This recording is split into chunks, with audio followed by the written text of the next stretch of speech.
Mesdames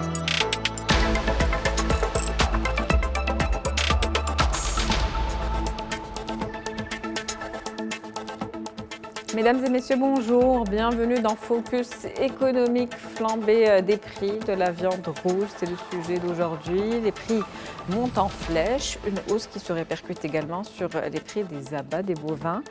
En cause, la sécheresse et la hausse des prix des aliments pour le bétail. Pour faire face à la situation, l'Office national de sécurité sanitaire des produits alimentaires a pris une nouvelle mesure.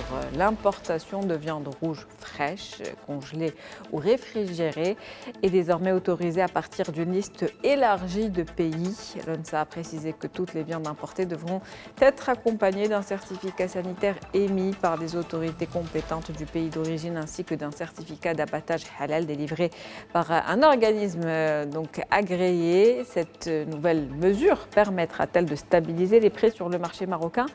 On en parle aujourd'hui avec M. Badr Zahir. Vous êtes professeur universitaire, économiste, professeur d'économie. C'est un plaisir de vous avoir avec nous aujourd'hui. Plaisir partagé. Alors, comment expliquer cette flambée des prix de la viande rouge aujourd'hui? Ça date de plusieurs années. Ça fait maintenant, cette hausse des prix s'inscrit d'une façon générale. Donc, c'est dans le contexte d'inflation qui a vraiment secoué l'économie internationale, pas seulement l'économie nationale. On se souvient de la perturbation des approvisionnements en céréales et aussi en aliments destinés au bétail qui ont vraiment causé la flambée des prix, sachant que les principaux exportateurs des dits produits, ce sont l'Ukraine, la Russie et d'autres pays qui ont été concernés par le conflit qui s'est déclenché, ça fait plus de 2 ans, 3 ans. Donc c'était la première cause, c'est la perturbation des approvisionnements qui a causé la hausse des prix. Mais aussi, il faut ajouter d'autres déterminants en relation avec ce dérèglement climatique, avec le changement climatique, avec cette sécheresse structurelle depuis 6 ans qui a vraiment secoué la production, notamment de fourrage et des aliments destinés au bétail au Maroc, et qui nous a poussé vraiment à aller chercher pour nourrir notre bétail ailleurs, c'est-à-dire chercher à augmenter les importations de fourrage et des aliments destinés au bétail. Donc on a importé ces aliments à des prix chers, ce qui a causé directement la flambée des prix au niveau national de la viande rouge. En ajoutant à cela que d'autres éleveurs et aussi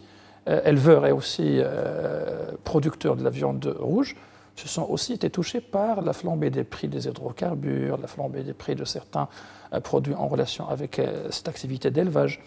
Et aussi, durant un certain temps, ils ont été dans l'obligation de sacrifier une partie de leur bétail pour garantir une certaine continuité de leur activité. Et on a vu dans un certain temps, il y avait une baisse spectaculaire des prix, mais juste après, il y avait une hausse sans précédent des prix. Aujourd'hui, les prix du kilo de la viande, que ce soit bovine ou caprine, dépassent les 110 dirhams, elle atteint jusqu'à 130 dirhams. Et vraiment, ça dépasse de loin la capacité moyenne des ménages pour assurer ou pour satisfaire leurs besoins de la viande rouge.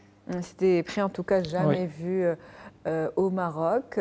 Vous l'avez dit, les causes sont multiples. Au niveau de la chaîne de distribution, est-ce que c'est on va dire la multiplication des intermédiaires les intervenants, qui peut faire spéculation, en sorte peut-être parce que ces prix augmentent? Donc c'était très... on a constaté que vraiment au niveau des chaînes d'approvisionnement des produits agricoles, le rôle joué par les spéculateurs ont joué un rôle négatif au niveau de l'équilibre des prix au niveau national. Même ils ont poussé à une augmentation inexplicable de certains produits agricoles en ajoutant à cela le facteur de l'exportation des produits destinés au marché européen, au marché africain, qui ont été des déterminants majeurs parce que la flambée des prix au niveau des produits agricoles n'avait pas une relation directe, comme c'était le cas pour la viande rouge, avec l'inflation générale. C'était juste dans un certain contexte en relation avec les spéculations, les marchés de gros et tout ça.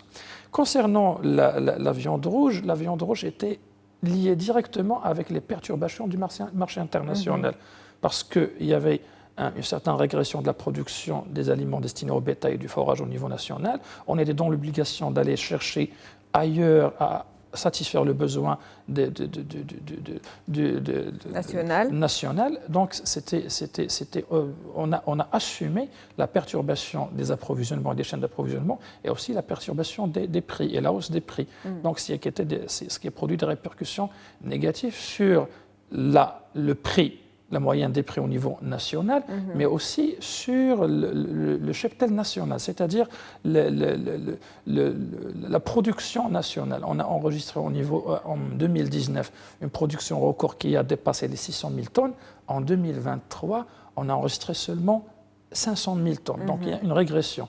Et c'est un peu contradictoire même avec les objectifs. Même en termes de volume. Et c'est contradictoire un peu avec les objectifs fixé par le ministère de l'Agriculture. Donc, c'est-à-dire dépasser la production recouvre 98% des besoins du marché national, que la moyenne de consommation pour le consommateur marocain dépasse les 18 kilos en tant que moyenne annuelle, parce qu'on a vu que la moyenne annuelle a régressé de 18 kg à 17 kg, que la production nationale a régressé de 600 000 tonnes à 500 000 tonnes, ce qui a nécessité que le ministère de l'Agriculture prenne des mesures urgentes pour soulager cette crise et pour satisfaire le besoin national, tout en essayant de maintenir un certain équilibre au niveau des prix. Ce qui explique donc cette hausse aujourd'hui généralisée des prix. Quel impact sur le pouvoir d'achat et également sur les habitudes de consommation? Bien sûr, donc le pouvoir d'achat a été vraiment secoué par cette pluralité des crises, commençant par la pandémie, après le choc inflationniste. Donc on a atteint déjà un moyen record le mois de février 2023, lorsque le taux d'inflation a dépassé les 8%. Mais 8%, il faut prendre en considération qu'il existe une certaine variation. C'est-à-dire, 8% c'est moyen général, mais au niveau de la viande rouge, on a enregistré plus de 50% et parfois 60% taux d'inflation, et aussi pour d'autres produits, ce qui a vraiment alourdi le panier alimentaire destiné aux ménages, et aussi en même temps, ce qui a créé beaucoup de difficultés pour les ménages marocains pour satisfaire le besoin alimentaire. Ce qui a poussé tout d'abord à revoir leurs priorités de consommation, tout d'abord en donnant plus d'importance au panier alimentaire, mais ce panier alimentaire aujourd'hui qui était composé de 18 kg de la viande, d'huile et tout ça, se trouve toujours sous la pression de cette inflation continue jusqu'aujourd'hui, malgré la stabilisation de l'inflation. La stabilisation, mais une stabilisation dans un niveau très élevé. On parle de l'huile d'olive aujourd'hui qui a dépassé les 15 dirhams. Il va dépasser prochainement les 100 dirhams. La viande aujourd'hui, la voisine des 120 dirhams, 130 dirhams le kilo. Au niveau en tout cas des fruits et légumes, on reste plus ou moins stable aujourd'hui. Non, les fruits non. Les fruits, vraiment, ça échappe, je pense, aujourd'hui à la capacité et au pouvoir d'achat des familles, des ménages moyens. Concernant les légumes, on a enregistré durant ces derniers mois, c'est qu'il y avait une certaine régression des prix.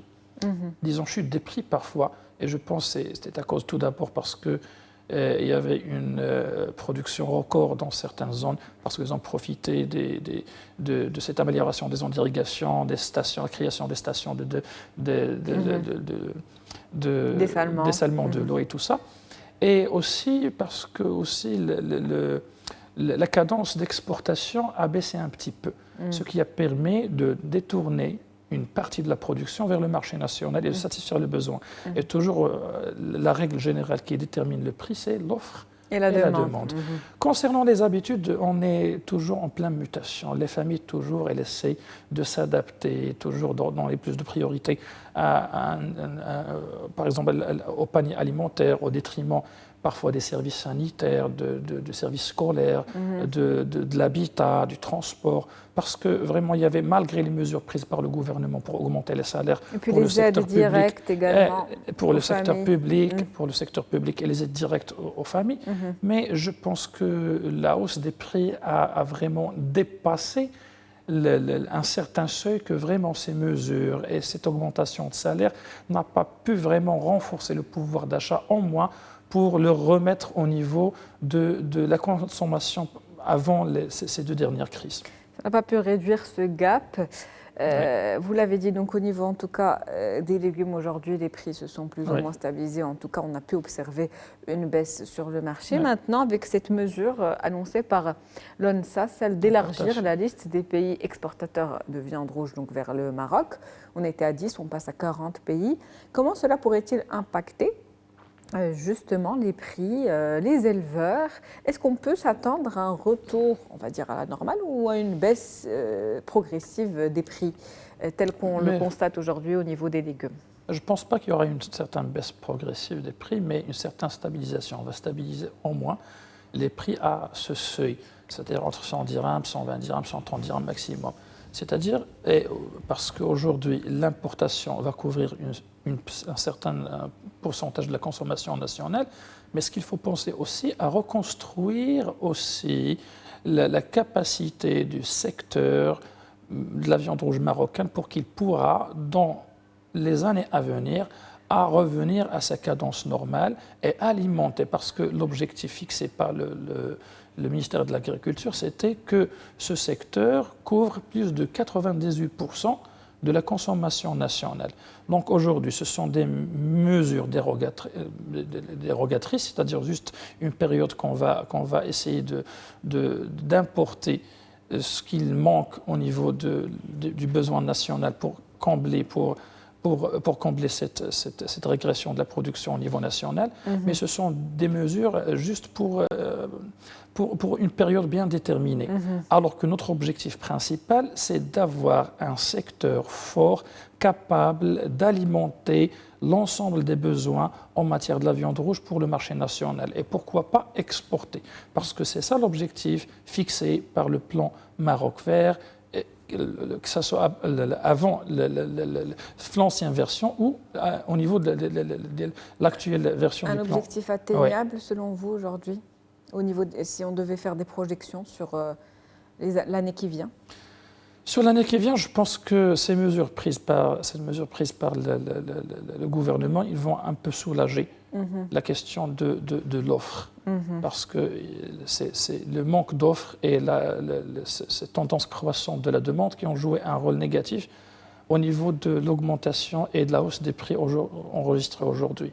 Espérons que ces importations couvront tout d'abord les besoins et espérons aussi qu'ils ne joueront pas un rôle négatif en affaiblissant la capacité des producteurs marocains dans les années à venir. Parce que les producteurs marocains comptent beaucoup sur la consommation nationale et comptent beaucoup sur les subventions accordées par l'État et comptent beaucoup sur une année où la pluviométrie sera plus clémente que les années dernières. Merci à vous, M. Badr Zahir. Je rappelle que vous êtes professeur d'économie à l'université. C'était un plaisir de vous avoir avec nous aujourd'hui. Merci pour toutes ces précisions. C'est la fin de Focus économique pour aujourd'hui. On se retrouve demain avec un nouvel invité. Très bonne journée.